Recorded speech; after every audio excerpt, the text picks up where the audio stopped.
KBR news కి స్వాగతం. అగ్ని ప్రమాదంలో కూరగాయల షాపు దగ్ధం. కాకినాడ జిల్లా కిల్లంపూడి మండలం బూరుగుపూడి గ్రామానికి చెందిన సూరిబాబు షాపు పూర్తిగా అగ్నికి ఆహుతయింది. మంగళవారం అర్ధరాత్రి జరిగిన అగ్ని ప్రమాదంలో కూరగాయల షాపు పూర్తిగా దగ్ధమైంది.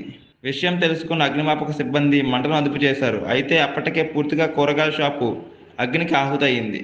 ఎలా జరిగింది, ఏ విధంగా జరిగిందన్న దానిపై పోలీసులు దర్యాప్తు చేస్తున్నారు. ఈ సంఘటన తెలుసుకున్న జగ్గంపేట ఎమ్మెల్యే జ్యోతుల నెహ్రూ సంఘటన స్థలానికి వెళ్లి వివరాలు అడిగి తెలుసుకున్నారు.